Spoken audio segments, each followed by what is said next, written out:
नमोऽस्त्वनन्ताय सहस्रमूर्तये सहस्रपादाय शिशिरोरुबाहवे सहस्रनाम्ने पुरुषाय शाश्वते सहस्रकोटियुगधारिणे नमः।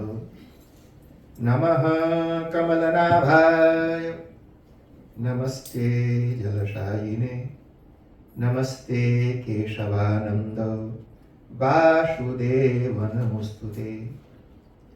वासनात् वासुदेवस्य वासितं भुवनत्रयं सर्वभूताधिवासोऽसि वासुदेव नमोस्तुते। शङ्करं शङ्कराचार्यं केशवं बादरायणं सूत्रभाष्यकृतौ वन्दे भगवन्तौ पुनः पुनः। ईश्वरो गुरुरात्मेति मूर्तिभेदविभागिने व्योमवद्व्याप्तदेहाय दक्षिणामूर्तये नमः। सृष्टौ या सर्गरूपा जगदवनविधौ पालनीया च रौद्री संहारे चापि यस्या जगदिदमखिलं क्रीडनं या पराख्या। पश्यन्ति मध्यमाथो तदनु भगवती वैखरी वर्णरूपा सास्मद्वाचं प्रसन्ना विधिहरिगिरिशा राधितालङ्करोतु। ओ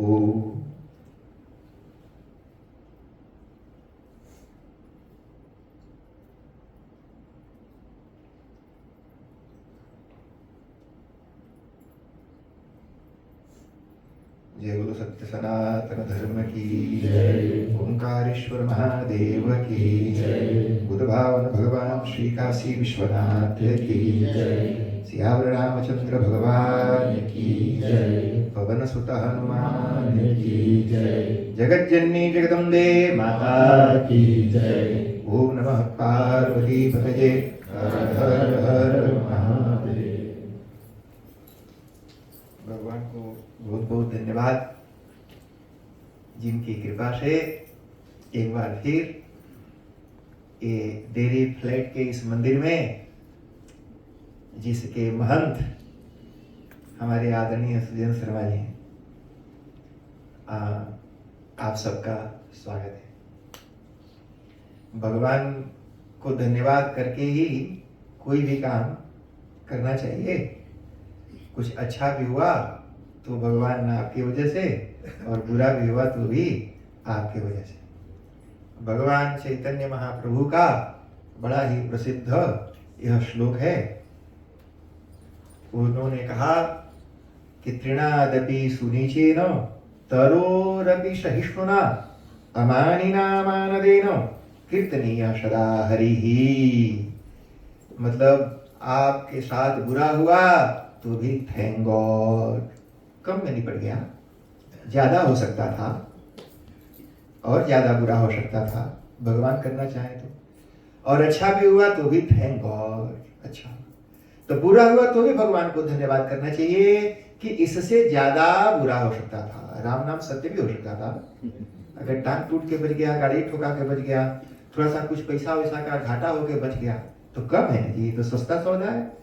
सबसे बड़ा सुख है कि मैं बच गया तो मैं हूं, ये सबसे बड़ा धन है जी। सबसे बड़ा खजाना बाहर नहीं, सबसे बड़ा खजाना मैं हूं। तो भगवान को धन्यवाद है। और उसके बाद हमारी आदरणीय अरुण जी और शालिनी जी, ये दोनों देवियों को जी कलर कोड के लिए धन्यवाद। हम तो एक ही रंग हमेशा जी, वही ऑरेंज ऑरेंज भगवा फहराते हैं। इन लोगों को जैसे भगवान पूरा कलरफुल पहन लिया एकदम चमचमा। हमने कहा इधर उधर से लोग चेला लोग देते हैं और दबाई दबाई कर रखा है, खोल खोल के पहन लेता सब अलग अलग बदल के। तो अरुण जी को और शालिनी जी को, दोनों देवियों को बहुत बहुत धन्यवाद दी। और हमारे जो जजमान है जी, होस्ट, हमारे संस्कृत में एक पंक्ति है, योजकस्तत्र दुर्लभः, मैंने योजना बनाने वाला, सबको जोड़ जोड़ करके इकट्ठा करके एक लाइन में एक प्रोडक्ट क्रिएट कर देने वाला, तो ये हमारे सुजेंद्र शर्मा जी और शालिनी जी, ये दोनों का आपस में कॉम्बिनेशन बहुत अच्छा है। तो यही है जी, इसलिए ना मान लो साइकिल के दो चक्के हैं, अब एक छोटा हो जा, एक बड़ा हो जा, एक में ढेर हवा भर दो, एक में कमती भर दो या एक के दो चार तिल्ली तोड़ दो तो नहीं चलेगा। मानो दोनों चक्का बराबर रहो, दोनों में बराबर हवा भरा रहना चाहिए, नहीं तो एक ज्यादा फूल गया तो नहीं काम चलेगा। तो हाँ है ना जी, पता चला कि एक में 30 इंच डाल दिया और दूसरे में डाल दिया 10 इंच, तो भी नहीं चलेगा। अच्छा जी, ते दोनों का और इनके बच्चे भी जी, वो देखो ऋषि इतना काम करती है। यहाँ आप जो बेदी देख रहे हैं ना जी, वो देवी का बनाया हुआ, तो उसने नवग्रह की बेदी बनाई, उसने षोडश मातृका की बेदी बनाई, उसी ने सप्तकृत मातृका की बेदी बनाई जी, देख लो। और उसके गाइड, थोड़ा बहुत गाइड करने वाले हमारे पंडित अंबिकानंद जी महाराज तो हो रहे। तो सारा ये जो बेदी बनाने हैं, अब अगली बार से सारा बेदी का हेड वही है, लेकिन तो वो इंचार्ज है, वो सब जान गए, सारा कुछ खुद ही बनाएगी और उसी को दान दक्षिणा दीजिए उसका दान दक्षिणा भी उसी का हुआ जी, तो उसको धन्यवाद। एक चीज और जी, ये इतना सुंदर मंदिर, आप वहां से बैठे हैं जहां वो दीवार के सट के बैठे हैं देवेंद्र महाराज, अगर वहां से आप देखते हैं क्या सुंदर भव्य लगता है। ऐसा लग ही नहीं रहा है कि हम कहीं किसी घर में बैठ करके और यह कार्यक्रम कर रहे हैं। वहां से घुसते ही हमारे एक पंडित जी असम से आए, हेमंत शर्मा बिश्वा जी, वहां के डॉक्टर हेमंत शर्मा बिश्वा जी मुख्यमंत्री हैं जी, हिंदू धर्म के लिए बड़ा अच्छा काम कर रहे हैं पूरे असम में। और असमीज लोगों की हिंदी ना जी, अरे जुलूम है एकदम। हाँ, जब असमीज लोग हिंदी बोलते हैं ना तो बड़ा मजा पकड़ता है सुन सुन के, कभी बोलेंगे तो सुनना। तो वो जब बोलते हैं, माने वो फेमिनिन और मैस्कुलिन जेंडर नहीं होता वहां पर, हाँ वो बोलेंगे लड़का बोलती है और लड़का बोलता है। तो वो जब वो बोलते हैं तो बड़ा सुंदर जी, पढ़े लिखे एजुकेटेड आदमी, वो वहां बैठे थे, वो बेचारे तो पहली बार यहाँ पर आए हैं आज। उन्होंने मुझे कहा कि ये मंदिर आपका है, उनको यही नहीं पता कि ये मंदिर नहीं घर है। उन्होंने मुझे कहा अभी वहां बैठ करके, बड़ा सुंदर मंदिर है, ये आपका मंदिर है। हमने कहा देखो जी, लोग मुझसे पूछते हैं कि पहला क्वेश्चन ही बोलते हैं कि आप कौन से मंदिर में बैठते हो, तो मैं उनको बताता हूँ कि देखो भाई, मंदिर में तो मैं नहीं बैठता, मंदिर में तो भगवान भी नहीं बैठते हैं, मंदिर में कमेटी बैठती है। तो मंदिर में प्रेसिडेंट बैठेगा, सेक्रेटरी बैठेगा, ट्रस्टी बैठेगा, भगवान नहीं बैठते। तो जहाँ जिस मंदिर में भगवान नहीं रह सकते हो, वहां पंडित रहे, उसकी क्या औकात है। तो इसलिए मंदिर तो मैं नहीं रहता हूँ। तो ठीक है भाई। तो दूसरी बात, उन्होंने लोग क्वेश्चन करते हैं कि अच्छा वो मंदिर किसका है, मतलब they don't want to know कि राम जी का है कि देवी माता का है कि शिव भगवान का है, नहीं, ये नहीं पूछे। मैं उनको बोलता हूँ कि राम मंदिर है या शिव मंदिर है या माता मंदिर है, ये बोलता हूं तो फिर से पूछते नहीं वो है किसका। तो उनका अगला क्वेश्चन ये होता है कि शिव मंदिर तो है पर वो है किसका। मतलब मंदिर का मतलब घर होता है, मंदिर मीन्स घर, सिंपल। मंदिर अच्छे से बना लो, मंदिर दिस वर्ड मीन्स हाउस। तो शिव मंदिर मतलब शिव भगवान का घर। आपने रामायण तो पढ़ा है, अभी सुंदरकांड का पाठ किया, अब पढ़ते ही रहते हैं। फिजी के लोग तो रामायण बहुत पढ़ते हैं, हमसे ज्यादा पढ़ते। तुलसीदास जी ने लिखा, हनुमान जी लंका में गए, तो लंका में गए तो सीता जी को ढूंढने लगे, और ढूंढने के लिए कहां गए जी, मंदिर मंदिर प्रतिकर शोधा, जहां तहां देखा अगणित जोधा। एक एक मंदिर में घूमे जी, लंका में एक घर नहीं था, खाली मंदिर ही था। एक जगह बता दो जहां पर घर तुलसीदास ने लिखा हो, नहीं, सब मंदिर मंदिर, मैंने एक एक मंदिर में गए, और उन मंदिरों में रहते कौन थे जी, जहां तहां देखा अगणित जोधा। वो मूछड़ कोई नाक बजा के सूत रहा है, कुंभकर्ण को देखा। कहीं बड़का भारी पेट लेके ऐसे अप डाउन करता हुआ सोते हुए दूसरे राक्षस को देखा। भारी पेट अगर कोई सोता हो उसको देखो, घर ही नहीं तो हमारे इंडिया में ऐसे सोते हैं, बहुत गर्मी पड़ती है तो कपड़ा वपड़ा खोल दिया, पूरा पेट खुला है, तो मैंने वो अप डाउन करता है, मैंने आप उसमें मुफ्त में झुलवा सकता है, झूला कूद के चढ़ जाओ पेट। तो तुलसीदास जी ने ये देखा नहीं, घूम घूम तुलसीदास जी लिख रहे हैं। अब आप विचार करो कि वहां घर नहीं था, सब मंदिर था। सुनो, राक्षस लोग मंदिर बनाते हैं और खुद उसमें बैठ जाते हैं, भगवान को नहीं बैठाते। तो एक हनुमान जी को घर दिखा जी, एक ही घर उनको दिखा और उन्होंने बाहर जाकर के उनकी नजर गड़ गई। कहा कि पूरे लंका में केवल मंदिर है, केवल एक ही घर है, एक गृह। और फिर नव तुलसी का वृंदतम रामायुध अंकित गृह, एक ही गृह, एक ही घर के लिए उन्होंने गृह वर्ड यूज किया। गृह मीन्स हाउस, मंदिर आल्सो मीन्स हाउस, लेकिन मंदिर उस घर को, जिस घर में भगवान रहते हैं उसको मंदिर कहते हैं, और उस घर को जिसमें इंसान रहते हैं उनको घर कहते हैं। सिंपल, दोनों का मतलब घर ही है, मतलब उसमें कोई ना कोई रहता है। उसी का नाम देवालय भी होता है, ये देवालय, आलय माने भी घर होता है, आलय, मंदिर, गृह, ये सब का मतलब एक ही है संस्कृत। तो वहां लंका में राक्षस लोग अपने आप को ही आगे करके अपनी ही पूजा कराते हैं। अपनी पूजा मतलब जी, मंदिर में भगवान की पूजा होती है, भगवान को नहलाते हैं, धुलाते हैं, अभिषेक करते हैं, उनको पोंछते हैं, श्रृंगार करते हैं, खिलाते पिलाते हैं। और लंका में किसकी पूजा होती थी? वो अपने आप ही कोई नहलाते हैं, धुलाते हैं, बढ़िया से खूब खिलाते हैं, पिलाते हैं और फैलाते हैं। तो पूरे उस लंका में राक्षस लोग अपनी देह की ही पूजा करते हैं। मैंने देह, ये देह भी मंदिर है जी, किसका? आत्मा का, मेरा मंदिर। वो लोग मुझे पूछते हैं महाराज आपका कोई मंदिर? मैंने कहा ये मेरा मंदिर है, माई मंदिर इज माई देह, शरीर, इस शरीर में मैं रहता हूं, ये मेरा मंदिर। तो शरीर भी घर ही है जी। भगवान श्री कृष्ण ने गीता में गृहम और गृही, देह और देही, तो देह माने ये शरीर और देही माने मैं इसमें रहने वाला, ये बात उन्होंने बताई। तो पूरे लंका में उनको घर नहीं दिखा, एक ही घर दिखा और उस घर में भगवान रहते थे। उस घर के बाहर निशान था राम जी का, रामायुध अंकित गृह, और तुलसी जी माता जी भी वहां विराजमान थे। बाकी कहीं राक्षसों के घर में ये सब दिखाई नहीं पड़ा। तो मंदिर, अगर आप घर में रहते हैं और आपकी बुद्धि ये है कि ये घर मेरा नहीं, मैं इसका मालिक नहीं हूं, ये घर भगवान का है, भगवान ही इसके मालिक है, तो आपका घर ही मंदिर है।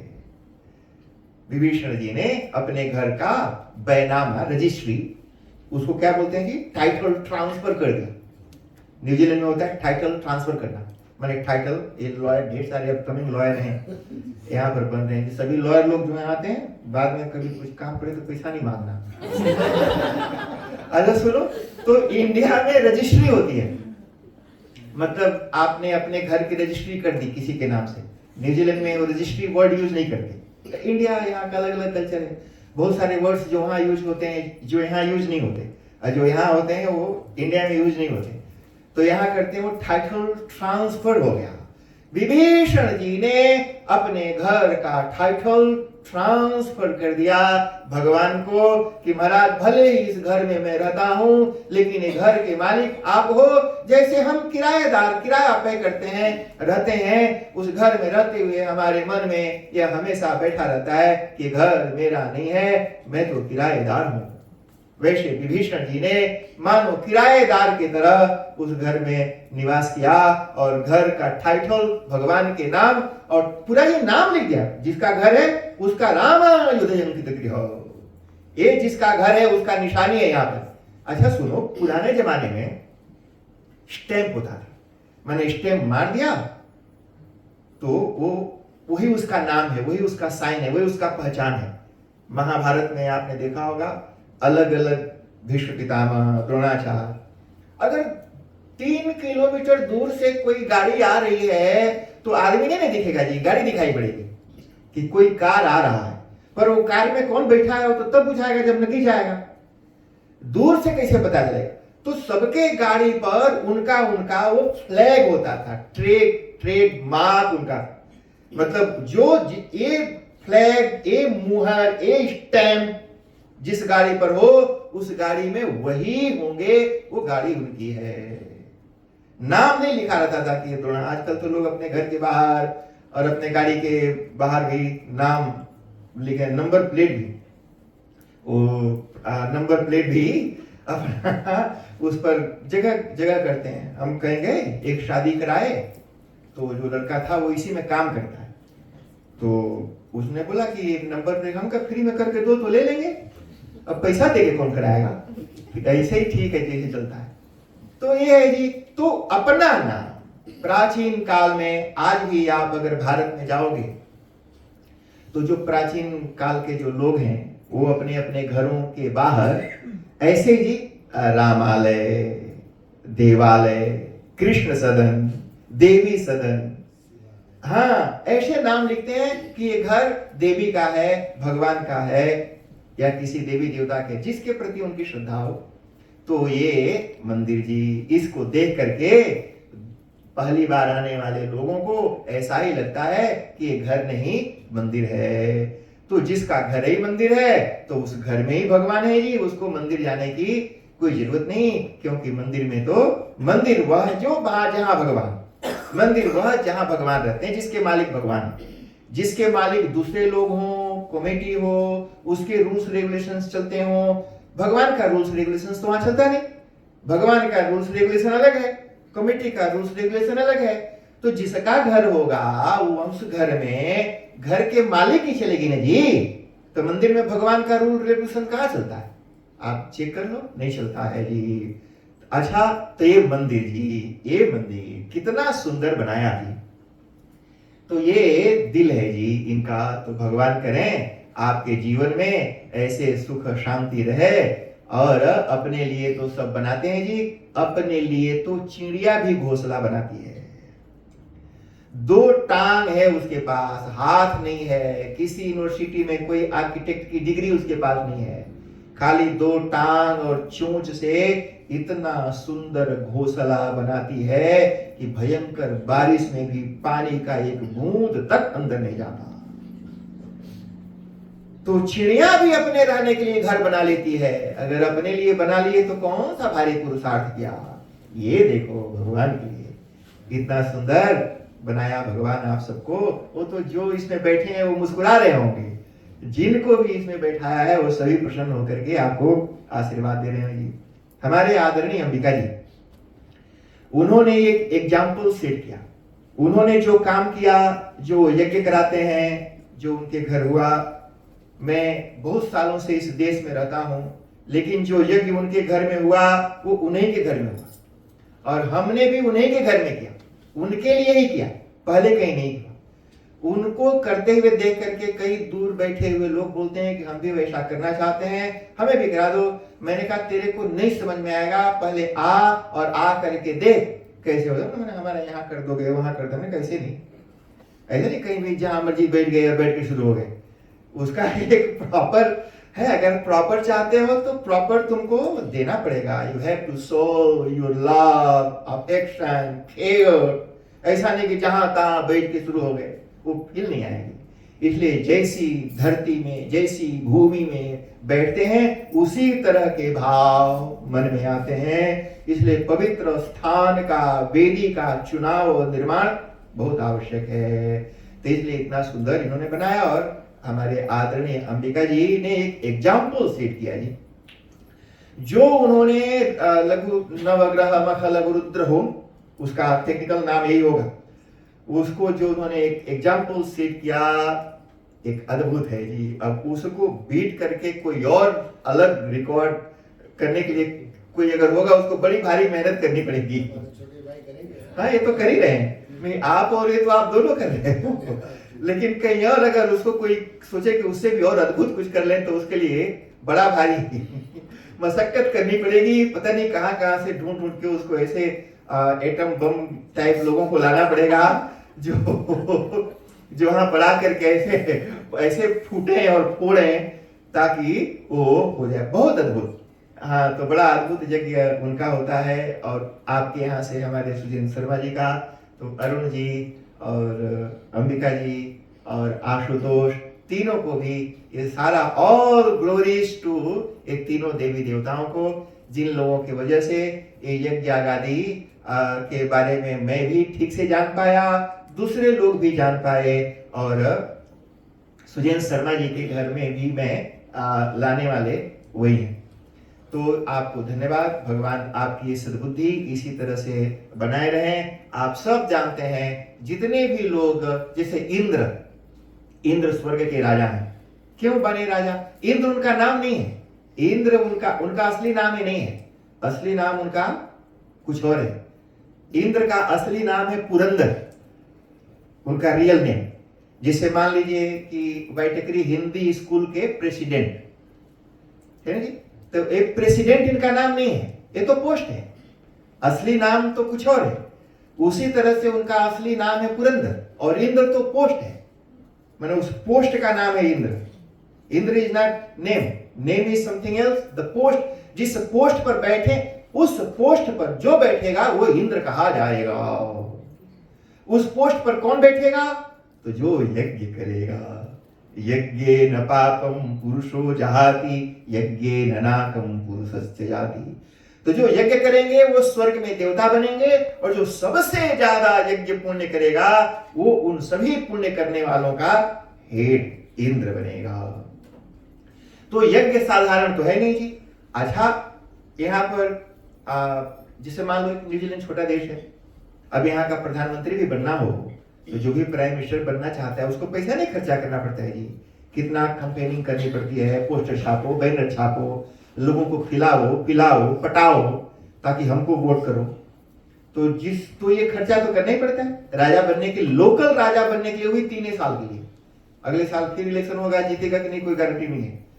लेकिन वो जो राजा है एक बार बन गया तो 100 साल तक गारंटी, कोई हिला डुला नहीं सकता जी, पक्का है। लेकिन जब तक जिंदा रहो बने रहो। और 100 ईयर हमारा और आपका नहीं। अरे वो तो एक बार सांस लेंगे तब तक हम कई हजार बार पैदा होकर बढ़ जाएंगे। उनका 1 साल अलग है। तो आपको धन्यवाद। और बाकी जितने भी लोग हैं जी, इनके साथ सम गुड पीपल, जो गुड पीपल का एसोसिएशन, मंडली जी, जिसको मंडली कहते हैं। मंडली माने अ ग्रुप। चोर लोगों की भी मंडली होती है, चोर मंडली। अच्छा सुनो, चुगलखोर मंडली। हाँ, हम ऐसे लोगों को भी जानते हैं। मंडली माने उस मंडली के मेंबर होने का रिक्वायरमेंट है यू हैव टू बी चुगलखोर फर्स्ट। और फिर आप उस मंडली में ज्वाइन करेंगे, चुगलखोर मंडली। वो पानी पी पी के चुगली करेगा। हाँ, लेकिन उसको भगवान का नाम लेने के लिए बोलो तो नहीं बोलेगा। तो किस टाइप के लोगों को लिया आपने? मैंने एक जैसी सोच विचार वाले ना जी, एक जैसा टेस्ट इंटरेस्ट वाले लोग रहेंगे तो मंडली चलेगी, नहीं तो कटर पटर हो जाएगा। तो इन्होंने बड़ी अच्छी अपनी मंडली बनाई। जो भी इनके लोग हैं जी, सभी को हृदय से धन्यवाद। हमारे आदरणीय खुशदीप जी, आरती, ज्यूली जी, उनके बच्चे विमल जी, नवीन जी, स्वस्ति, उधर ये हमारे सत्येंद्र शर्मा जी को भी बहुत बहुत धन्यवाद है। 2 सालनी जी हैं जी, उनका भी। ये उमा जी भी बेचारी देखो हमेशा आती रहती हैं, जिनका नाम नहीं ले रहा हूँ जी, बस सोचो कि मैं आपका भी नाम दे रहा हूँ। सोच लो, देखो स्वस्ति भी आई है। सभी लोगों को ये सरस्वती रामायण मंडली की रेशमा जी ना जी, अरे देखो सही निशाने को लगा रेशमा जी। तो आप सभी का बहुत बहुत धन्यवाद। और आप सब अपना प्यार सुजेंद्र शर्मा जी के लिए, शालिनी जी के लिए ऐसे बनाए रहिए। आप जो भी समय यहाँ पर देते हैं, जितना भी समय आप लगाते हैं, जो मेहनत करते हैं, उसका जो पुण्य है वो आपको मिलेगा ही। क्योंकि यह भी यज्ञ है। सिर्फ यहाँ बैठना पूजा नहीं है, उस पूजा के लिए जो मेहनत करते हैं, जो रिसोर्सेज इकट्ठा करते हैं, जो प्लेटफॉर्म प्रिपेयर करते हैं, वह भी पूजा है, उसका भी फल आपको प्राप्त होगा। आज से लेकर के और अगले आने वाले शनिवार तक हम देवी भागवत की चर्चा करेंगे। देवी भागवत के बारे में जानने और समझने की कोशिश करेंगे। देवी भागवत तो बड़ा विस्तार है जी, लेकिन उसी में से कुछ कुछ चीजें हम सुनेंगे और जानेंगे कि देवी भागवत क्या है जी। तो देखो जी, जितने भी पुराण हैं उन सबके सुनाने वाले वही सूत जी हैं, वही ऋषि जी हैं जी। सूत जी की अपनी एक कथा है, कभी बीच में मौका मिलेगा तो वो भी सुना दूंगा। और सुनने वाले वो शौनकादि ऋषि हैं, तो वो सुनते हैं और वो सुनाते हैं। तो वही ढेर सारे ऋषि लोग सूत जी के पास गए और जा करके उनसे निवेदन किया। क्या निवेदन किया? सूत जीव समाभविर यस्तम श्रावसी हन कथा मनोहरा पुण्या व्यास शिष्या महामते। और वो कौन है जी? सूत जी तो व्यास जी के शिष्य हैं। व्यास जी ने पुराणों की रचना की और करके सूत जी को सुनाया, मैंने पढ़ाया, उनको बढ़िया से सब कुछ पढ़ा दिया यार। पुराने जमाने में प्रिंटिंग प्रेस नहीं होता था, तो कैसे विद्या सुरक्षित थी जी? सुनो, इसको कहते हैं श्रुति। एक वर्ड है श्रुति, याद कर लो। श्रुति माने सुन सुन के चलता था। तो जैसे गुरु ने अपने शिष्य को सुनाया और सुन करके उसको याद कर लिया, तो सुन करके, इसलिए वेद मंत्रों का नाम है श्रुति। वेद मंत्र माने श्रुति। ये वेद मंत्र का पाठ कर रहे हैं, मतलब श्रुति का पाठ कर रहे हैं जी। तो सारा कुछ उनको उन्होंने सुनाया। सर्व पाप हरम पुण्यम, कहा कि सभी पापों को हर लेने वाला और पुण्य प्रदान करने वाला आपने विष्णु चरितमद्भुतम, विष्णु भगवान के अद्भुत चरित्र को सुनाया, भागवत में सुनाया। और अवतार कथोपेत अस्माभिर्भक्तितः श्रुतम, भगवान के अलग अलग अवतारों की कथा भी हमने भक्ति से युक्त होकर के सुना। अधुना श्रोतुमिच्छामः पावनात् पावनं परम भुक्ति मुक्ति प्रदम नृणाम अनायासेन सर्वतः।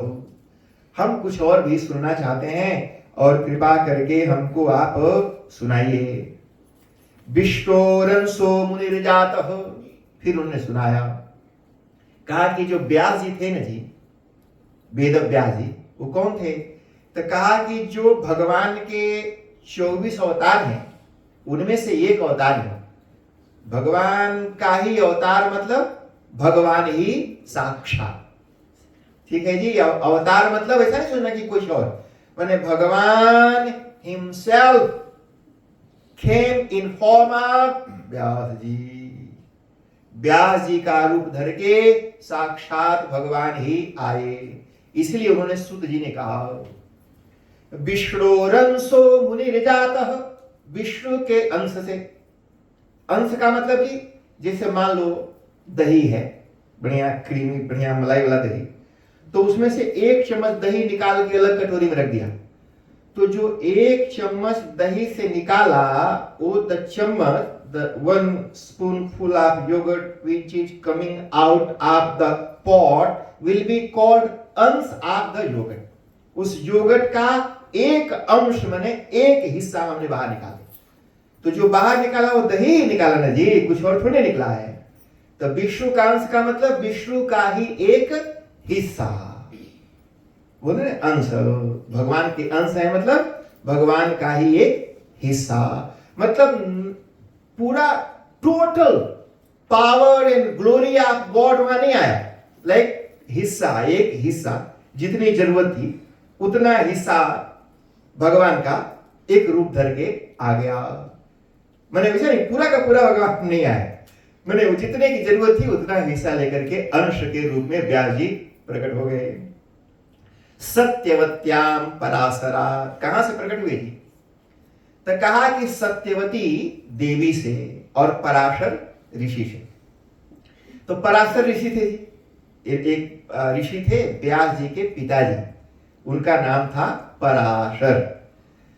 ज्योतिष शास्त्र में वो बहुत बड़े ज्योतिषी थे।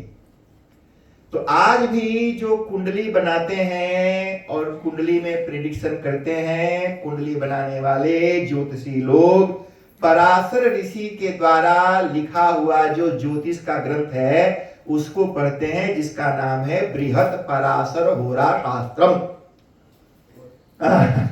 बृहत पराशर होरा शास्त्रम। तो पराशर ऋषि ने लिखा उसको। उन्होंने एक स्मृति भी लिखी, कॉन्स्टिट्यूशन ऑफ सनातन धर्म, कॉल्ड पराशर स्मृति ही। बहुत बड़ी विद्वान है, मैंने ज्योतिष के भी ग्रंथ लिखा, स्मृति भी यानी कॉन्स्टिट्यूशन ऑफ सनातन धर्म भी लिखा। तो वो ज्योतिषी थे। एक दिन वो जा रहे थे, यात्रा कर रहे थे। साधु लोग एक जगह पर टिकते नहीं, ऐसा नहीं कि एक जगह माल ताल बढ़िया भेटा रहा है तो बैठ गए वहां पर कि अब चलो सालनी जी बड़ा अच्छा तरकारी बना रही हैं, बड़ा अच्छा करेला बनाई, इतना अच्छा केल के भाजी बना दिया, इतना अच्छा आलू बैंगन, ये रोटी दाल भरी बना दिया, अब बस अब बाकी जगह छोड़ छाड़ के वहीं बैठ जाओ। तो कहा कि नहीं, ए साधु महात्मा पंडित जी लोगों को दान दक्षिणा खाने पीने के लालच में एक जगह फंस जाएंगे तो उनकी विद्या उसी जगह सिमट के रह जाएगी। इसलिए उनको चाहिए कि अगर उनको बहुत अच्छा खाना ना भी मिलता हो, बहुत दान दक्षिणा ना भी मिलती हो, और फिर भी किसी के अंदर श्रद्धा है तो देयम शांताय दांताय विष्णु भक्ति रताय च, कहा कि ऐसे श्रद्धा से युक्त दरिद्र के घर में भी जाकर के उनको उस विद्या का प्रचार करना चाहिए, जिससे कि विद्या बनी रहे और उसकी श्रद्धा बनी रहे। तो कहा कि एक जगह, इसलिए साधु महात्मा लोग एक जगह टिकते नहीं थे। कहा कि जो साधु महात्मा ब्राह्मण गुरु आचार्य एक जगह टिक जाए, जो पानी एक जगह टिक जाए वो बदबू मारने लगता है, जो बहता रहता है वो ताजा ताजा बना रहता है। इसलिए नदी के समान उस साधु महात्मा ब्राह्मणों को बहते रहना चाहिए। जो भेटाया कोई बात नहीं, जो मिले उसी में उनको बहते रहना चाहिए, एक जगह चिपक के बैठना ना चाहिए चिप्पू की तरह। तो इस तरह से जी वो घूमते घूमते यात्रा करने के लिए जा रहे थे, तो देखा वो नौका पर वो स्त्री बैठी थी सत्यवती। अब एक चीज इससे तो और पता चलता है क्या, कई लोग बोलते हैं कि हिंदू धर्म में औरतों को बड़ा दबा दबा करके रखा, पुरुष प्रधान सोसाइटी है ना जी, माने मेल डोमिनेटेड सोसाइटी है, मेल ही सारा कुछ करते हैं, औरतों को तो घर में रखा जाता था। ऐसे गधे लोग जो कंडेम करते हैं हमारे हिंदू धर्म को, उनसे ये पूछो कि सत्यवती काम करती थी, वो घर से बाहर निकल करके बोट चलाने का जॉब करती थी। आज के 5500 इयर्स बैक, इससे भी ज्यादा, नियरली 7000 इयर्स बैक, 7000 साल से भी ज्यादा पहले घर की लड़की, जवान लड़की घर के बाहर जाके जॉब कर रही। तो अगर औरतों को पर्दा के अंदर रखा जाता था, उनको बाहर नहीं निकलने दिया जाता था, तो सत्यवती जॉब क्यों करती? It was her job. लोगों को इस पार से उस पार, उस पार से इस पार ले जाने का काम करते थे जी। हमारी भारतीय संस्कृति में औरतों को दबा के छुपा के रखने की परंपरा नहीं थी। अच्छा, जब इस्लाम आया, मुसलमान लोगों ने, हूणों ने, शकों ने, यमनों ने, ऐसे पठानों ने जब भारत को लूटना पीटना छीनना शुरू किया, तो वो धन संपत्ति से ज्यादा औरतों को लूटते थे। जवान लड़कियों को, माताओं को, बहनों को लूट लूट करके ले जाने लगे। उनके पास ताकत थी, तो फिर लोग अपनी अपनी औरतों को छुपा करके रखने लगे। उसके पहले ऐसी परंपरा नहीं थी, घूंघट की परंपरा ही नहीं थी हमारी। अच्छा, एक बात बताओ, हमारी भारतीय संस्कृति में स्वयंवर होता था ना जी। स्वयंवर में क्या होता था? स्त्री हाथ में माला लेकर के और अपने होने वाले पति का चुनाव करती थी। अब उसका घूंघट से मुंह ढक दो तो माला लेके कहां ढूंढेगी? मैंने यहां गई और घूंघट उठा के देखा, हटा दिया, फिर घूंघट ना, घूंघट is not the part of Hindu culture ना, ये नहीं था। वो बिल्कुल जी टुकुर टुकुर बड़ी बड़ी आंखों से ताक ताक के देखती थी कि हमारे लायक इसमें से कोई है कि नहीं। और देखना भी चाहिए जी, हस्बैंड को भी अपने होने वाली पत्नी को परीक्षा करनी चाहिए, ठोक पीट के पहले देख देना चाहिए, बाद में पछताने से। अच्छा सुनो, हम चप्पल खरीदने जाते हैं, एक चप्पल जो 6 महीने में घिस जाती है और बदलते हैं, अरे 6 महीना तक पैरों में पड़ी रहने वाली चप्पल को भी 25 बार पटक के देखते हैं। और जिसके साथ जीवन बिताना चाहते हैं उसको तो 5000 बार पटक के देखना चाहिए कि ये हमारे लायक है कि नहीं, और उसके बाद देखना चाहिए। नहीं तो धोखा होता है, धोखा होता है, किसी के साथ भी हो सकता है। ऐसा नहीं है कि भाई ये पंडित जी हैं तो इनको बड़ा बढ़िया भगवान ने देख करके कोई सती सावित्री भेजा होगा, और ये पंडित नहीं है तो इनको कोई, ऐसा नहीं किसी के साथ, क्योंकि इस संबंध में आए हुए रिश्तेदार तो हमारे कर्मों के फल हैं, तो किसी के साथ भी हो सकता है, विचार करना चाहिए। तो इसलिए घूंघट की परंपरा भी हमारे सनातन धर्म का हिस्सा नहीं है, क्योंकि स्वयंवर होता था और सब माला लेकर के घूम घूम करके अपने होने वाले पति का चुनाव करने वाली लड़की अगर शर्माएगी, आंख झुकाएगी, घूंघट में रखेगी, तब तो अपने मनपसंद पति का चुनाव ही नहीं कर पाएगी। मनपसंद चुनने के लिए तो पूरा आंखों में आंखें डाल के फाड़ के इसे देखना पड़ता है ताकि ये ठीक ठाक है कि नहीं।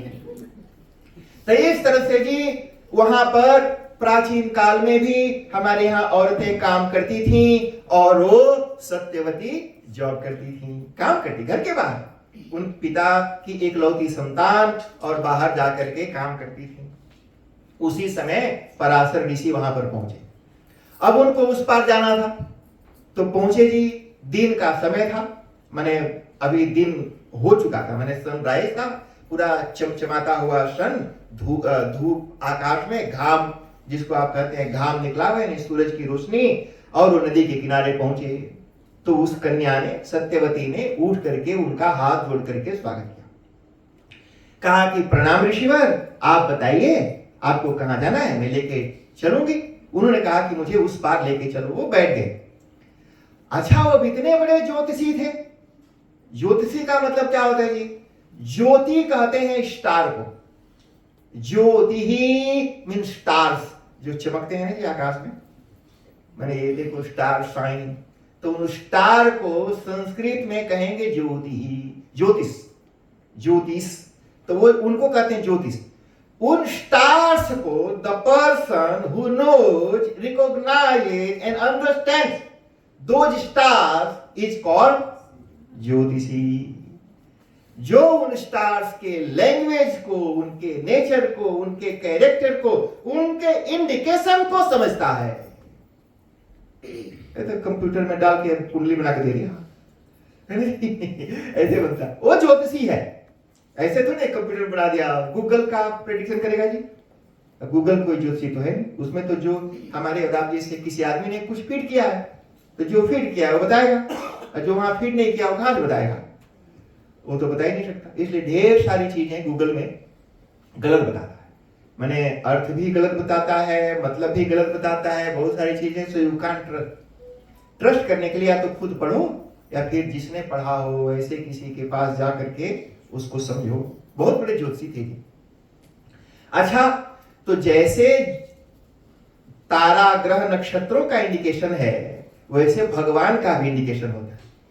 भगवान भी इंडिकेशन देते हैं, कुछ आपसे कराना चाहते हैं तो भगवान आपको बताते हैं। उसी समय भगवान पराशर ऋषि के शरीर में प्रवेश करते। वैसे तो उनके शरीर में हमेशा ही देवताओं का वास ही रहता है, इसलिए तो लोग ऋषि हैं, ऋषयो क्रांत दृष्टारः। तो भगवान का प्रवेश हुआ। ऐसे ही संतान पैदा होती है, तो संतान पैदा होने की यही प्रक्रिया है, प्रोसेस। सबसे पहले वो आत्मा उस पुरुष के शरीर में प्रवेश कर जाती है, शरीर से उसके ब्लड में, ब्लड से वीर्य में, वीर्य से मां के गर्भ में। यही प्रक्रिया है उसको यात्रा करने का। तो वो मानो पराशर ऋषि के शरीर में आ गए। पराशर ऋषि ने समय जाना और जान करके सत्यवती से कह दिया। अच्छा देखो जी, कितना ओपन था हमारा भारतीय संस्कृति। लोग बोलते हैं भारतीय हिंदू लोग, हिंदू संस्कृति के लोग ऐसे तकियानूस हैं और ऐसे, कहां हो जी? एक ऋषि ऐसे जिसकी हजारों साल उम्र है, और एक अभी नवज्योति कन्या जिसका विवाह भी नहीं हुआ, और उसके सामने प्रपोज किया कि देखो जी ये समय बहुत अच्छा है और बिना शादी के मैं गर्भाधान संस्कार करना चाहिए। कोई शादी नहीं, विवाह नहीं, सीधे गर्भाधान संस्कार हो। उन्होंने कहा ये जो समय है बड़ा अच्छा है, इस समय में अगर तुम्हारे गर्भ में कोई संतान प्रविष्ट हुआ तो बड़ा तेजस्वी और संसार का कल्याण करने वाला वो साक्षात भगवान का ही अवतार होगा। इसी को मुहूर्त कहते हैं जी। मुहूर्त में गर्भाधान संस्कार का भी मुहूर्त होता है।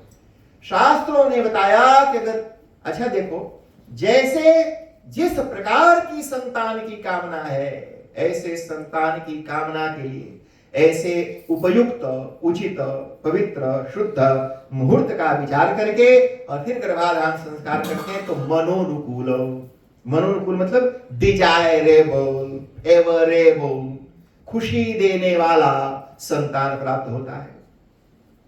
तो उन्होंने कहा, सत्यवती ने कहा थी भारतीय नारी, तो भारतीय नारी की एक शोभा है जी, सुनो, ज्वेलरी, साड़ी, बढ़िया डेकोरेशन, ये ब्यूटी नहीं। कहा भारतीय संस्कृति में स्त्री की शोभा है लज्जा। लज्जा बड़ा पावरफुल और चमत्कारी वर्ड है। कहा भारतीय संस्कृति में स्त्री की सबसे बड़ी शोभा उसकी लज्जा है। लज्जा माने शर्म है, लज्जा वेरी पावरफुल। शीलम परम भूषणम, वो परम भूषण है। कहा कि केयूराणि न भूषयन्ति, कहा कि आभूषण उसको सुशोभित नहीं करते, उसकी लज्जा, लज्जा उसकी, स्त्री की लज्जा ही उसकी सबसे बड़ी शोभा है। कहा कि लज्जा विहीन स्त्री स्त्री नहीं। तो वो शर्म से बिल्कुल धस गई। बोली कि महाराज आप तो साक्षात भगवान हैं, ऋषि हैं, और आप तो सब कुछ जानते हैं, इसलिए आपको मैं ना भी नहीं कर सकती, लेकिन आप बताइए कि यह उचित है। सरेंडर। कहा कि भाई साक्षात इतना बड़ा महर्षि महाविद्वान, वो जानती थी, पराशर ऋषि का नाम कौन नहीं जानता जी, पूरे संसार के लोग उनको जानते थे। उन्होंने कहा महाराज आप बताइए यह कर्म उचित है। उन्होंने कहा कि मुझे परमात्मा का इंडिकेशन, संकेत। आपने सुना होगा दुष्यंत और शकुंतला, सुना है?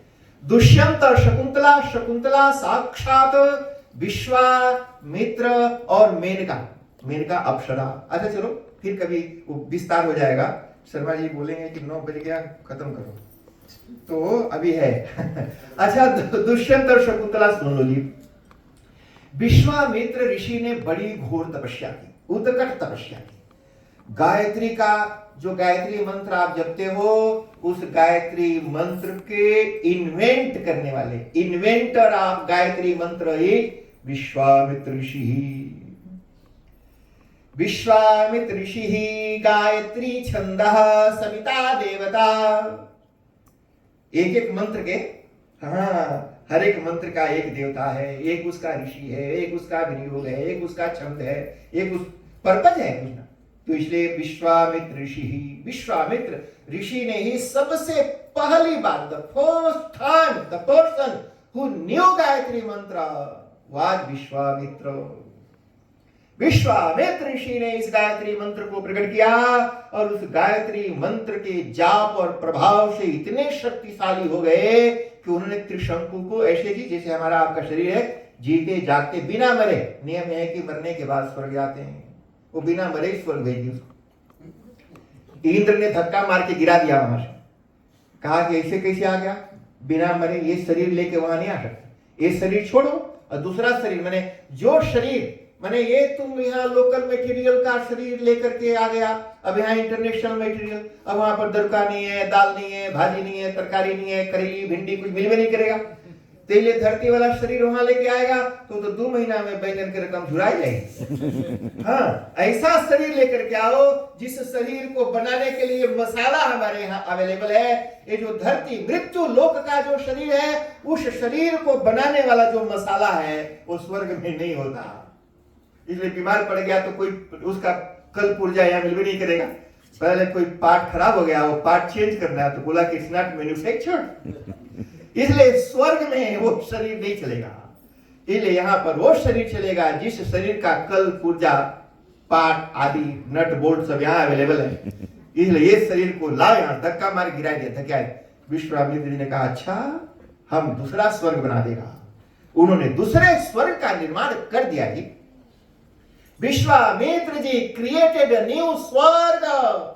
कहा कि इंद्र, तुम वहां के इंद्र हो, मेरे शिष्य को धक्का दे के नीचे गिराता है, मैं एक नया स्वर्ग बनाऊंगा और उस स्वर्ग का इंद्र मेरा ये शिष्य रहेगा। बड़े शक्तिशाली थे और उनकी तपस्या जारी रही। तो इंद्र ने कहा कि विश्वामित्र को पहले गए, बोले महाराज ये सब काम मत करो, क्यों आप सदियों से जो परंपरा है इस परंपरा को तोड़ देना चाहते हो? Why you want to break the tradition made by Brahma? आप ब्रह्मा जी को भी चैलेंज कर रहे हो, छोड़ दीजिए इसको। उन्होंने कहा चुप कर, ये मेरा शिष्य है, मुझे बढ़िया से खिलाता पिलाता दान दक्षिणा देता है, हमने प्रॉमिस किया है इसको स्वर्ग भेजूंगा, भेज के रहूंगा। इंद्र ने कहा इतनी शक्ति इनकी बढ़ जाएगी, तो उन्होंने अप्सरा को भेजा, मेनका को। ढेर सारी अप्सरा आई, तो एक मेनका अप्सरा आई जी। तो उस अप्सरा ने विश्वामित्र की तपस्या को भंग कर दिया।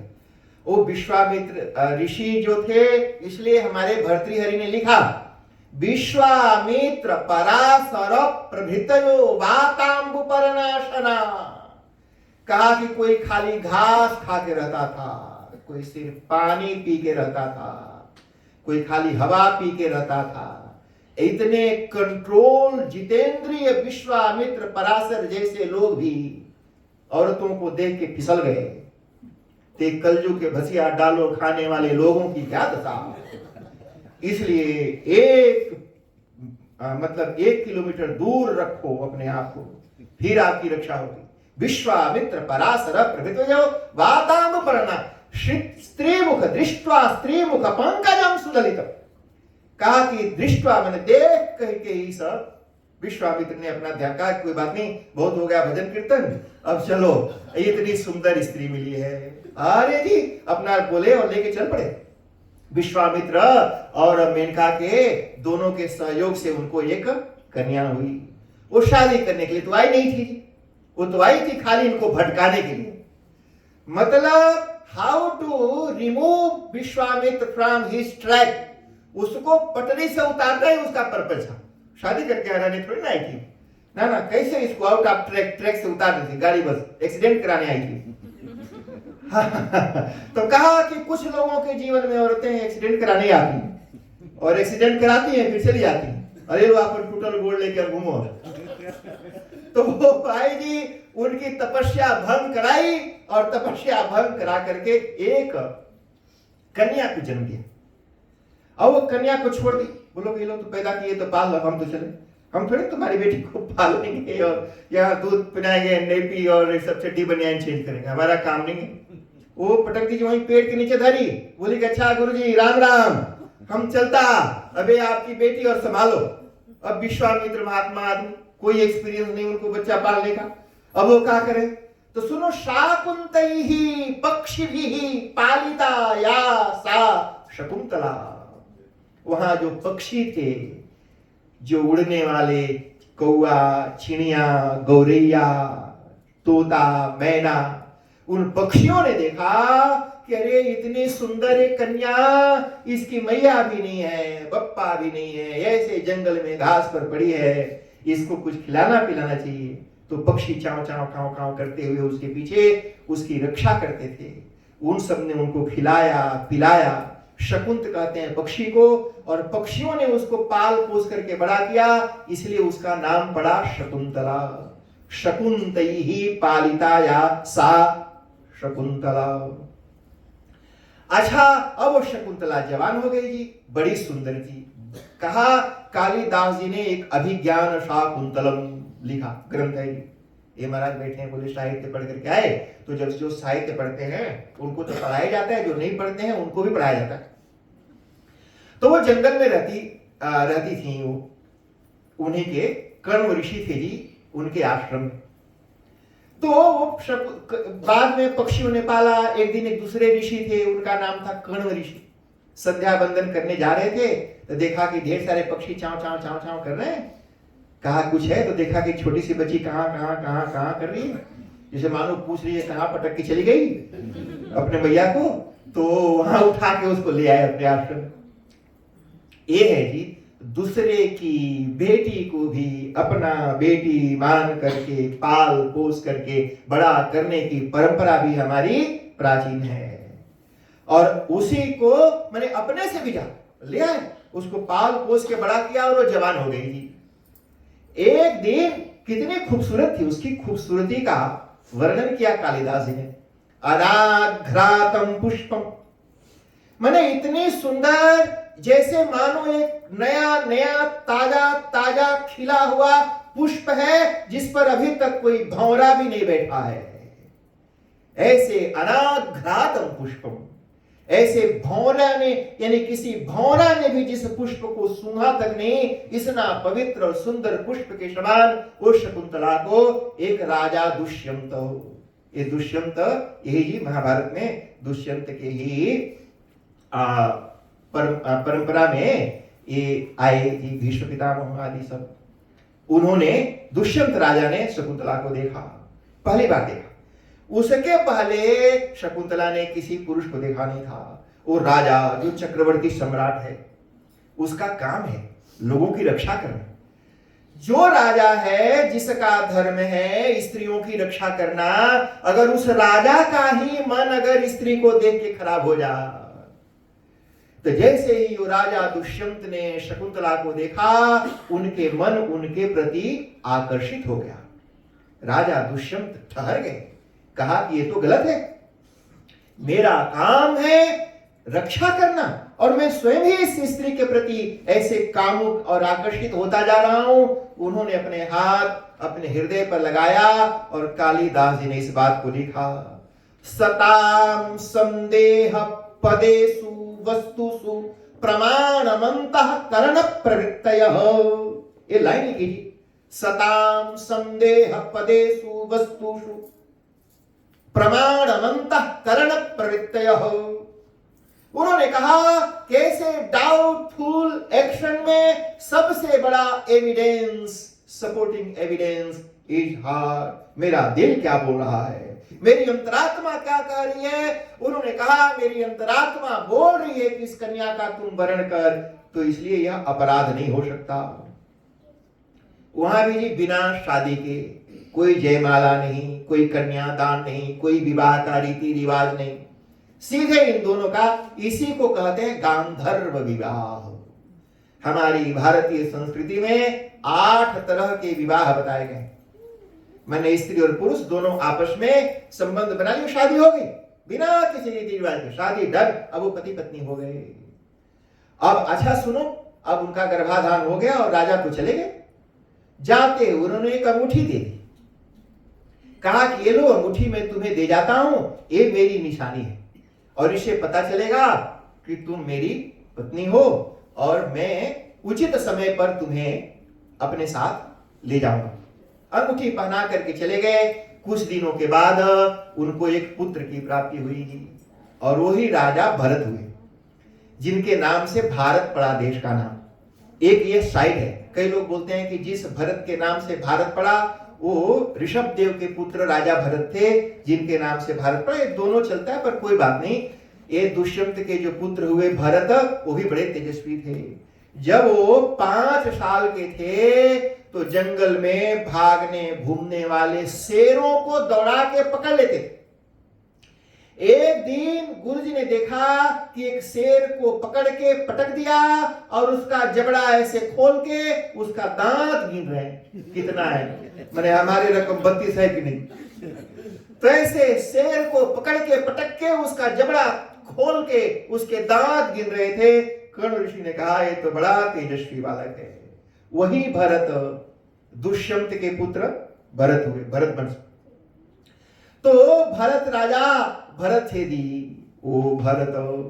अब समय आने पर उन्होंने कहा भाई अब बच्चा है, अब बेटी है, इसको विदा तो करनी चाहिए, विदाई।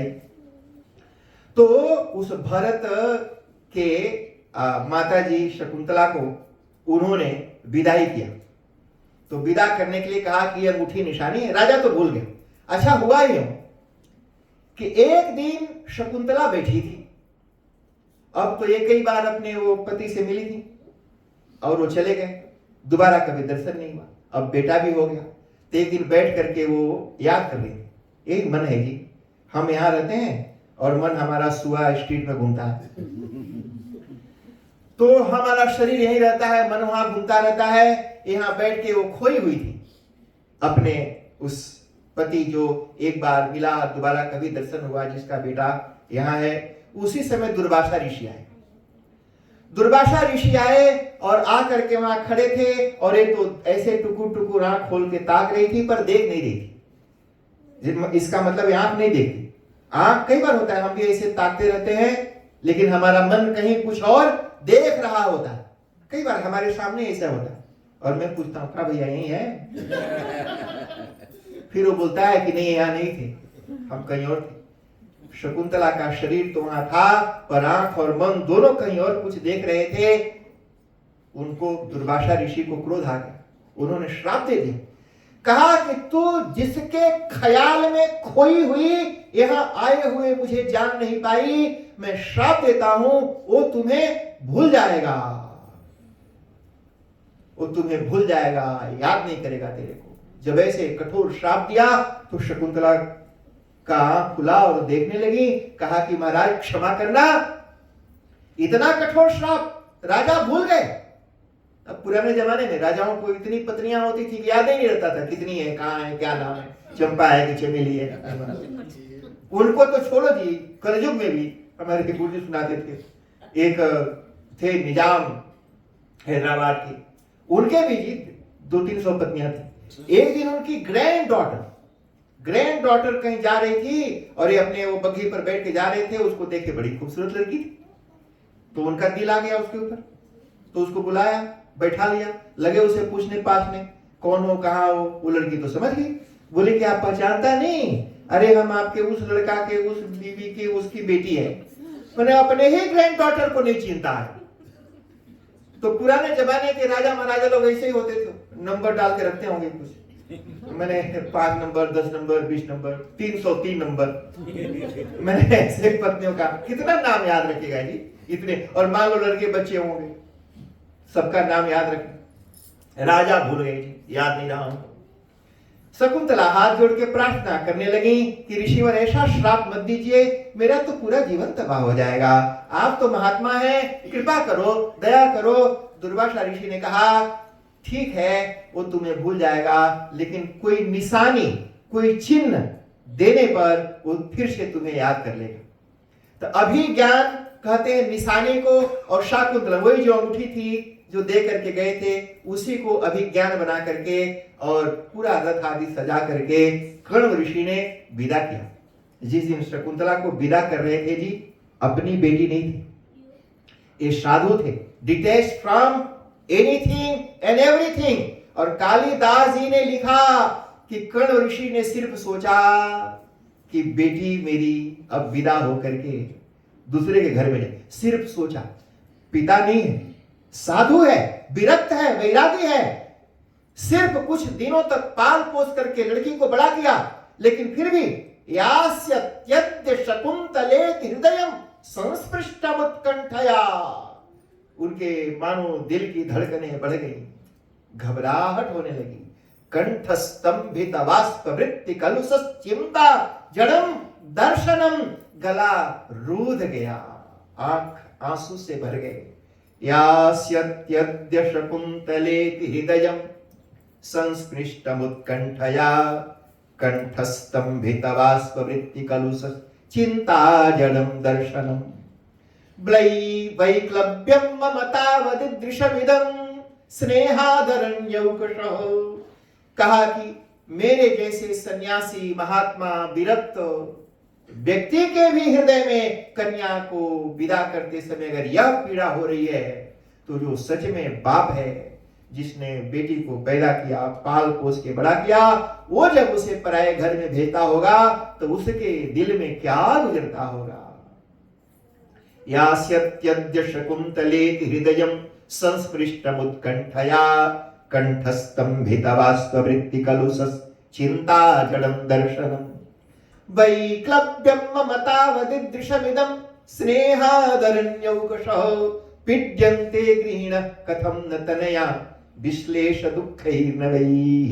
ये पूरा श्लोक है जी शार्दूल कृतम चंद का। तो इस तरह से वो शकुंतला, तो मैंने शकुंतला के बारे में आपको ये बताया कि अगर ऐसे अवसर पर सत्यवती ने पराशर ऋषि को पूछा, महाराज आप बताओ क्या यह उचित है? तो यहां पर सताम संदेह पदेशु कहा कि ऐसे महापुरुषों का अंतःकरण, उनका हृदय ही सबसे बड़ा शास्त्र और प्रमाण है। पराशर ऋषि ने कहा, भगवान कहा मानो अंतःकरण में बैठा हुआ उस परमात्मा आना चाहता है और कोई ना कोई बहाना बना करके आएंगे ना जी। बच्चा पैदा होने के लिए कोई ना कोई माँ बाप तो चाहिए, और माता पिता ऐसे ऐरा गैरा नथु खैरा को तो नहीं बनाएंगे। परमात्मा आना चाहते हैं तो चुनाव करते हैं, किसके गर्भ में किसके शरीर से आऊंगा। कहा कि नहीं सब सही है। तो दिन का उजाला था। सत्यवती ने कहा ऐसे दिन के उजाले में आप राहगीर बन करके आए हो और हम लोग दोनों कुछ क्रिया करें और तभी तक कोई और आ जाएगा। कहा कि चिंता मत करो, मैं उसकी व्यवस्था करता हूं। बड़े महात्मा थे, उन्होंने मंत्र पढ़ करके और ऐसे जल फेंका तो कुहरा, जो धुंध जो होता है ना जी, उन्होंने धुंध का इतना घनघोर धुंध का निर्माण किया कि सामने ही खड़ा हुआ कोई दिखाई न पड़े। और इस तरह से सत्यवती के गर्भ से साक्षात भगवान व्यास प्रकट हुए। जय बोलो व्यास भगवान की जय। और वो पराशर सत्यवती के पुत्र, उन्होंने काम किया। क्या किया जी? विभज्य वेदांश्च चतुरः शिष्यानध्यापयत् पुरा। उन्होंने व्रात्यानां द्विजबन्धूनां वेदेष्वनधिकारिणां स्त्रीणां दुर्मेधसां नृणां धर्म ज्ञानम कथम भवे। वो व्यासदेव जी, प्राचीन काल में स्त्रियों को वेद पढ़ना मना था। कहा कि स्त्रियां वेद नहीं पढ़ सकती, गायत्री मंत्र नहीं पढ़ सकती। It wasn't allowed for women to chant Gayatri मंत्र। आज भी कुछ कट्टर ऐसे लोग हैं भारत में भी, आज भी ये परंपरा है, स्त्रियों को गायत्री मंत्र नहीं पढ़ाते, उनको बोलने के लिए मना करते हैं, नहीं बोलने देते। तो उन्होंने कहा कि अच्छा शूद्र, ब्राह्मण, क्षत्रिय, वैश्य, शूद्र, ये 4 वर्ण होते हैं। तो जो शूद्र थे उनको भी वेद पढ़ना मना था। कहा कि कोई अगर गलती से पढ़ भी ले तो ग्लास, वो कांच के ग्लास, उसको पिघला करके उसके कान में डाल दिया जाता, मेल्ट करके कान में डाल। पनिशमेंट था उसका कि how dare you did it. पुराने जमाने की बड़ी कठोर सजा थी, इसीलिए पुलिस वगैरह नहीं रहती थी, उसकी जरूरत नहीं थी। सब लोग अपने धर्म में ही इतने स्ट्रिक्ट होते थे कि उनको पता होता था कि ये काम करना है, नहीं करना। किसी थर्ड की पंचायत की जरूरत ही नहीं। पंचायत की जरूरत तो तब पड़ती है when we cross our limit, when we break our limit। अरे जब अपना फेंस तोड़ के पड़ोसी के फेंस तक अपना ग्राउंड ले जाएगा तब ना कोर्ट कचहरी की जरूरत पड़ेगी। अपने फेंस में रहेगा तो क्या जरूरत है किसी की। इसलिए अपने लिमिट में रहने का। तो धर्म क्या करता है जी? धर्म teaches you how to live in your own मर्यादा। मर्यादा माने लिमिट, अपनी मर्यादा में रहना ये सिखाता है। तो धर्म ये सिखाता है मर्यादा में रहना। अच्छा चलो जी, तो व्यास ऋषि, अच्छा इसी को संत कहते हैं जी। कैसे दूसरे लोगों का भी कल्याण हो, दूसरे लोगों का भी भला हो। उन्होंने कहा स्त्री शूद्र आदि जो है वो तो कभी वेद जान ही नहीं पाए, वेद में क्या लिखा है उनको कभी पता ही नहीं चलेगा। इसलिए मुझे कुछ ऐसा करना चाहिए कि सबको वेद के ज्ञान के बारे में पता चल जाए। तो वेद तो पंडित लोग पढ़ने नहीं देंगे, तो मैं कुछ ऐसा करूं कि लोग पढ़ जाएंगे। तो क्या किया जी? अच्छा पहले वेद एक ही था जी, ईश्वरस्य निश्वसितो वेदः। कहा कि वेद एक ही था, वेद। बाद में व्यास ऋषि ने एक वेद को 4 कर दिया। कई व्रात्यानां द्विजबंधूनां वेदेष्वनधिकारिणां विभज्य, विभज्य माने बांट दिया जी। विभज्य कहते हैं विभाग, इसे कहते हैं विभाग। विभजति, विभजति माने विभाग करता है, विभज्य माने बांट कर, अलग अलग। विभज्य विभज्य वेदांश्चतुरः, 4 हिस्से में वेदों को बांट दिया। ऋग्वेद, सामवेद, यजुर्वेद, अथर्ववेद। अच्छा, क्यों बांटा? बांटने का कोई ग्राउंड होना चाहिए ना जी। कहा कि उनका टॉपिक, उन मंत्रों में किन बातों के, किन चीजों के बारे में बात की गई है, उस टॉपिक, मंत्रों का nature, what is narrated in the mantra, उन सब के हिसाब से मंत्रों की बनावट, उनका स्ट्रक्चर, उनका छंद, उनके वर्ण, उनकी मात्रा आदि को आधार बना के 4 हिस्सों में बांट दिया। ऋग्वेद ज्यादा ज्ञान कांड हो गया, यजुर्वेद कर्म कांड हो गया, सामवेद गायन हो गया, स्तुति परायण आदि, अथर्ववेद स्थापत्य आदि का सब, जादू टोना, घर बनाना, माने यूजफुल लाइफ के लिए जो चीजें हैं, ये चारों वेदों के 4 अलग अलग टॉपिक्स वर्णन कर दिया।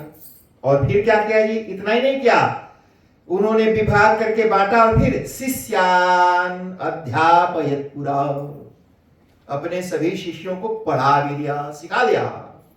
कहा कि सब जानो। सीखना भी चाहिए ना जी।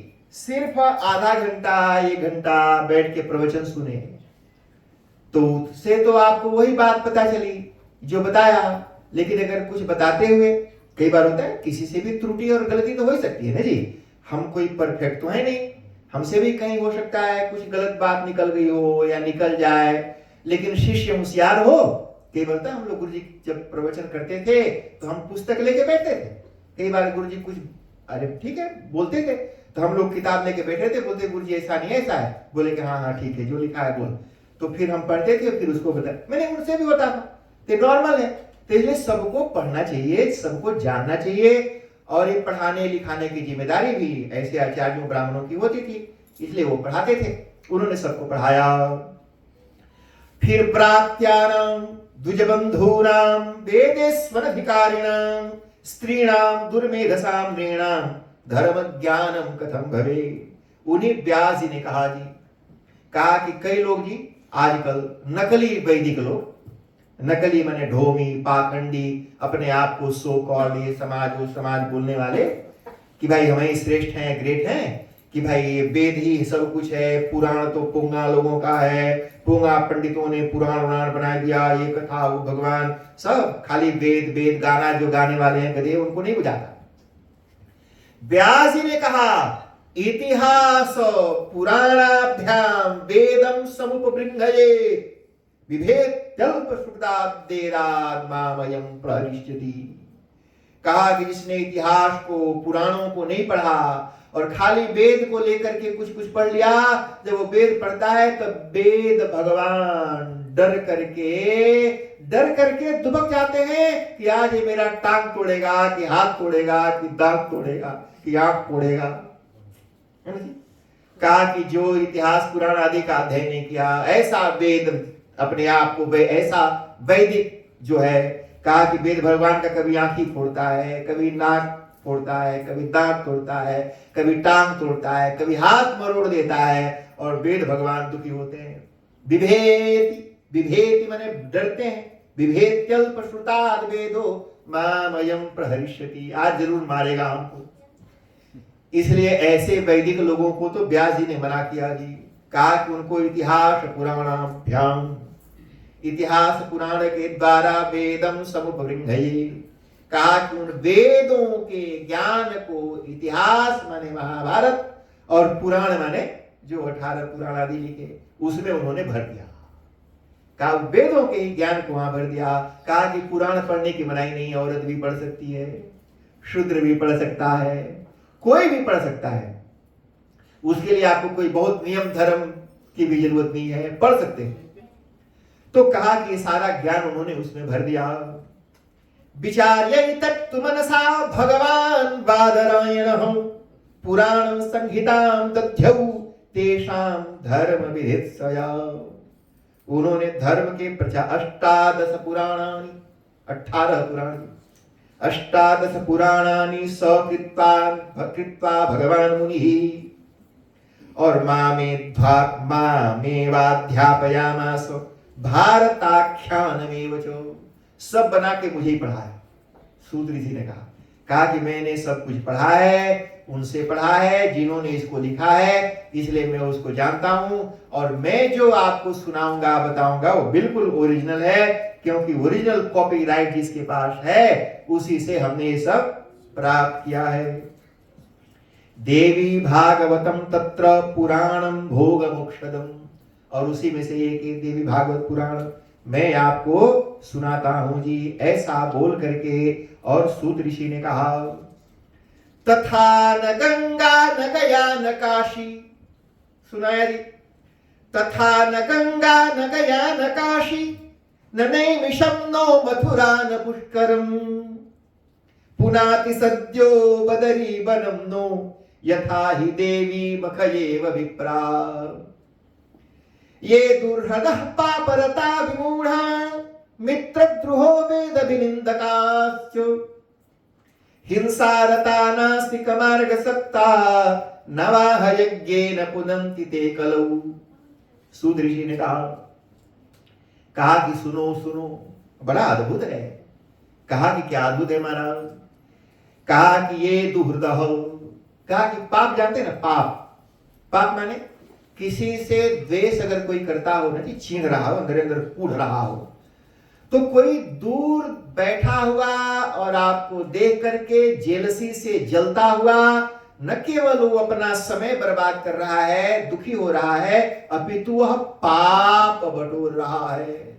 दो तरह से कूटा जाएगा वो, यानी जो आपसे जेलस करता है वो दो तरह से कूटा जाएगा। एक तो अभी कूटा जा रहा है, माने आपसे कूट रहा है, जैसे मान लो कोई दूर बैठ के मुझे कूट रहा हो, अब मैं भजिया खा के चाय पी रहा हूं तो मुझे तो कोई फर्क नहीं पड़ रहा, तो आग तो उसके दिल में लगी है, वो जल रहा है। तो एक तो अभी कूटा जा रहा है वो, माने मैं जितना मुस्कुराऊंगा उतना वो पिटाएगा, जलेगा। और बाद में ये जो कर्म करके जो पाप बटोरा है, पाप उसको बाद में कूटेगा। तो इसलिए दुर्दह, देखो जी ईर्ष्या, कहा कि ईर्ष्या करते समय while you are in jealousy, जिस माने the time you are in jealousy, do you enjoy the moment? No, you can't. jealousy में जितने टाइम हो you don't enjoy the moment. वो जो मोमेंट है आपका, you spend the moment in pain. पीड़ा में वो टाइम आपका बीतता है।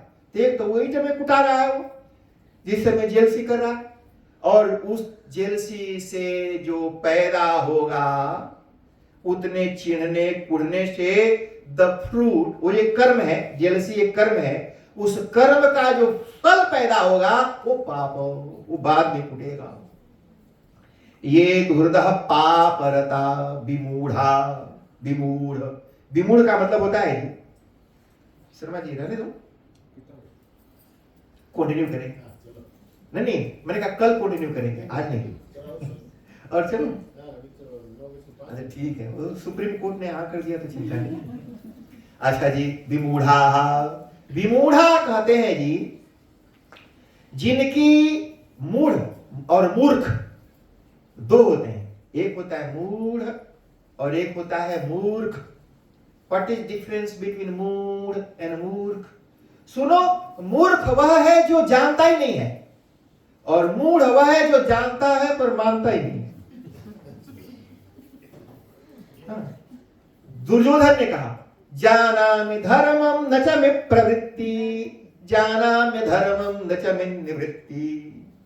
मैं जानता हूं ये पाप है, फिर भी बिना किए रुकाता नहीं। जानता हूं कि ये धर्म है, फिर भी हमसे होता नहीं। हमारे यहाँ जी मूढ़ समझ लो जी, गांव में, हमारे यहाँ गांव में से बहुत होता है। अभी तो यहाँ लोग फिल्म्स बना के रखते हैं। तो हरियाणा की कथा है, हरियाणा की। तो हरियाणा है इंडिया में एक जगह स्टेट, तो वहां के एक जाट थे, उन्होंने खूंटा गाड़ा, खूंटा जिसमें गाय को बांधते हैं, भैंस को बांधते हैं, बकरी को बांधते। तो मान लो मेरे घर का फेंस बाउंड्री यहाँ खत्म होता है, तो जहां फेंस है खत्म होता है वहीं खूंटा गाड़ा, बिल्कुल बीचों बीच में। और वो गैया भी होशियार थी, तो दूध देने के बगल इधर आ जाती थी और गोबर करने के बगल उधर चली जाती थी। तो पड़ोसी के घर में गोबर करे, गोमूत्र करे, पड़ोसी का आंगन सब गंदा करती थी, और फिर दूध निकालने के समय वो इधर घूम के तू लेता था। तो पंचायत बुलाई। पंचायत का मतलब होता है 2 4 5 10 लोग, बड़े बुजुर्ग सीनियर, जो अपने आप को सीनियर मानते हैं, ऐसे आ जाते हैं। तो पंचायत हुई। तो पंचायत ने कहा देख भाई तेरा खूंटा गलत जगह पर है। बोला हाँ ये बात तो सही है, खूंटा गलत जगह पर है। कहा कि दूध भी तू ही पीता है। बोला ये वो सही है, दूध हम ही पीता है। कहा कि तेरी भैंस पड़ोसी का आंगन गंदा करती है, ये तो गलत है। बोला हाँ बिल्कुल गलत है। कहा कि तू गोबर गोमूत्र साफ नहीं करता। बोला हाँ नहीं करता, करना चाहिए। तो बोला कि एक काम कर, तो फिर सारे का जड़ तुम्हारा खूंटा है। बोला हाँ खूंटा गलत जगह पर है। तो कहा कि इसको उठा कर फिर इधर कर लो। उसने कहा आप लोग जो भी कह रहे हो सब सही है, पर खूंटा रहेगा यहीं। इसको कहते हैं मूढ़। आजकल बहुत लोग हैं ऐसे जी, उसमें अकेले थे, न्यूजीलैंड में बहुत है। सब कुछ सही है पर खूंटा रहेगा यहीं।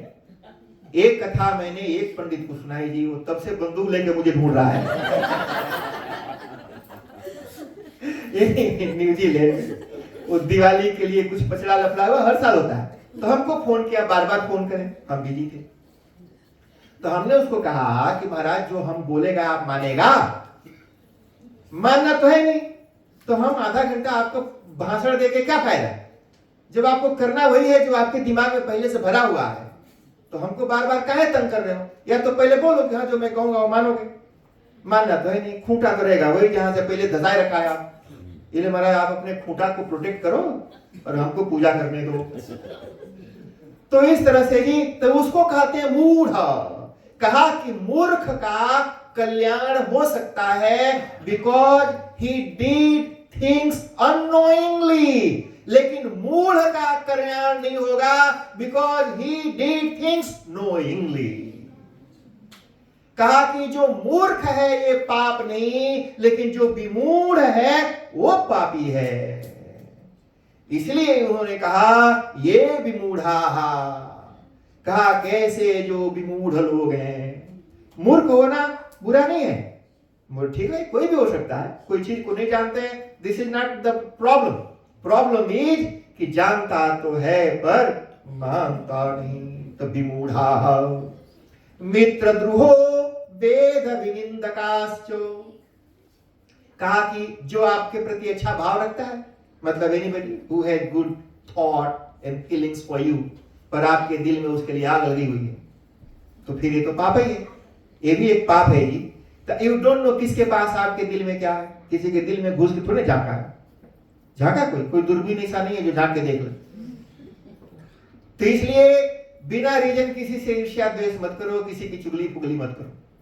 आप लोगों के लिए अच्छा भाव रखो, इससे आपका अच्छा होगा, आपका अच्छा होगा। उसको छोड़ो, उसको तो जो होना है वो होगा, पर आपके साथ अच्छा होगा, पक्का होगा। लिख के रख लो, ये मेरा स्टेटमेंट नहीं है, भगवान बोलते if you have good feelings for others good things will happen to you. इसलिए अपना दिल अच्छा बना के रखो, दूसरे के चक्कर में मत पड़ो कि वो चाहे जैसा है वो उसका है, वो जाने, तुम्हारा डिपार्टमेंट नहीं है। हाँ हम कोई दुनिया सुधारने के लिए यहाँ नहीं आए। हमारा काम है आप सुधर जाए, हम सुधर जाए, हमारा काम दुनिया सुधारना, हमारा काम, हमारे सुधरने से नहीं सुधरेगा। तो मित्रद्रोहो वेद विनिंदकाश्च। और कहा कि जो वेद ब्राह्मण गाय आचार्य इनकी निंदा करते हैं। एक लाइन यही समझ लो जी, और उसके बाद फिर आर्टिकल नहीं को मैं कल कंटिन्यू करूंगा। कहा कि आचार्य गुरु ब्राह्मण में दोष नहीं देखना। अगर बुराई तो होगी, सब में होती है, किस में बुराई नहीं है जी बताओ, एक नाम बता दो जिसके अंदर कोई कमी नहीं है। हमारे यहाँ कहते हैं वो चलनी भी हंसे सूप के जिसमें 100 छेद। नहीं जी, चलनी है ना, वो चलनी भी हंसे सूप के, कि देख इसका फटा मुंह इतना बड़ा सूप। चलनी एक दिन सूपा को बोली, इतना फटा मुंह देखा इसे, इसके मुंह में कुछ रुकता नहीं, इसे पटर पटर बाहर भी देता। तो चलनी सूपा के ऊपर हंस रही है। चलनी हंसे सूपा के जिसमें 100 छेद। कहा जिस चलनी में 100 छेद है वो सूपा का हंसती है, किसका फटा मुंह है। तो यही संसार है जी, ये 100 छेद वाले ज्यादा सूप को हंसते हैं। तो संसार में कौन ऐसा है जिसके अंदर कमी नहीं है, दोष नहीं है। तो कहा कि गुरु ब्राह्मण आचार्य में कमी नहीं ढूंढो। कहा क्यों? कहा कि अगर दोष ढूंढोगे तो फिर संसार में कोई भी ऐसा नहीं मिलेगा तुमको जिसके अंदर कोई बुराई ना हो। तो यानी इसको छोड़ के दूसरे के पास जाओगे उसमें भी कोई बुराई होगी, उसको छोड़ के कहीं और जाओगे उसमें भी कोई बुराई होगी, और ऐसे बिना बुराई वाला कोई तुमको मिलेगा नहीं। तो फिर पूरे जीवन भर तुम्हें कोई राह दिखाने वाला नहीं मिटाएगा। इसलिए एक जगह आंख बंद करके गड़ा दो और उसमें 1000 बुराई हो फिर भी बुराई नहीं देखो। कहा कि फिर क्या करें? यान्यनवद्यानि कर्माणि तान्येव त्वयोपास्यानि नो इतराणि। कहा कि उस गुरु के ऐसे कर्म जो निंदनीय नहीं है उन कर्मों का आचरण करो, और अगर कुछ निंदनीय है भी तो उसको छोड़ दो। यान्यस्माकं सुचरितानि, जो उनके सुंदर चरित्र हैं उन्हीं की कॉपी करो, उन्हीं पर फोकस करो, जो बुरा है उसको छोड़ दो। अगर ऐसा नहीं करोगे तो बिल्कुल निर्दुष्ट तुमको संसार में कोई भी नहीं भेटाएगा। यान्यनवद्यानि, ये तैत्तिरीयोपनिषद है जी, जो भी मैंने आपको सुनाया। तैत्तिरीयोपनिषद का शिक्षावली। आचार्योऽन्तेवासि न मनुषास्ति सत्यम वदो धर्मम चरो। गुरु जी बोलते हैं सच बोलो। अब चेला बोले महाराज आप सच बोलते हो? अब मान लो कोई पूछ ले, गुरु जी बोला सच बोलना चाहिए, झूठ नहीं बोलना चाहिए, और चेला मुंह उठाया, गुरु जी आप झूठ नहीं बोलते। अरे भाई गुरु झूठ बोले तो भी तुम नहीं बोलना, क्योंकि अच्छा नहीं है। ऐसा नहीं कि जो करेंगे वो हम करेंगे। अगर गुरु गलत भी कर रहा हो तो भी मैं गलत नहीं करूंगा। सत्यम वद धर्मम चर, अगर गुरु धर्म ना आचरण करे तो आप नहीं करेंगे? कहा कि नहीं, वो ना भी करे तो भी हम करेंगे। माने जो अच्छा है हम वो करेंगे, जो बुरा है वो नहीं करेंगे। यान्यनवद्यानि कर्माणि तान्येव त्वयोपास्यानि नो इतराणि, ये आदेश है जी। अब उपनिषद कहता है कि दोष नहीं देखना चाहिए, तो ये बताया यहां पर वेद विनिंदकाश्च, कहा कि ऐसे आचार्य देव ब्राह्मण शास्त्र की निंदा चुगली करने वाले, कहा कि अगर हो भी तो भी उनकी निंदा नहीं करना चाहिए, करने से पाप चढ़ता है। हिंसारता नास्तिक मार्गशक्ता, कहा कि ऐसे काम में लगे हैं जो काम सीधे नरक में लेकर के जाता है। 3 दरवाजे भगवान ने बता दिया। कहा कि अगर इस दरवाजे में घुसोगे तो without visa passport and ticket सीधे लैंडिंग तुम्हारी उस नरक लोक में हो जाएगी। मैंने उसमें घुसने के बाद सब बिल्कुल जी मैंने वीजा ऑन अराइवल मिलता है। मैंने उसमें घुसने की काम क्रोध काम येष क्रोध काम क्रोध तथा लोभ तस्मादे तत्रयं त्यजेत। और तुलसीदास जी ने भी लिख दिया, तात 3 अति प्रबल खल काम क्रोध यरुलो। कहा कि काम के वश हो करके, क्रोध के वश किसी भी वजह से ये शास्त्र वेद ब्राह्मण आचार्य गुरु आदि की निंदा नहीं करना। कहा कि अगर कभी हो भी गया हो अनजाने में, जानबूझ करके करने वाले पापों के तो प्रायश्चित मुश्किल है। कहा अनजाने में जो हुआ उसके नवाह यज्ञेन पुनन्ति ते कलौ। कहा कि वो पवित्र कैसे वो पाप वो कट से उनका पाप कट के नष्ट हो जाता है, इसकी चर्चा कल करेंगे। जय बोलो जगत जननी जगदम्बे माता की जय। आप सब खड़े हो जाइए, भगवान की आरती करेंगे, और आरती के बाद आप सबके लिए भोजन प्रसाद आदि की व्यवस्था है, खा पी के जाना।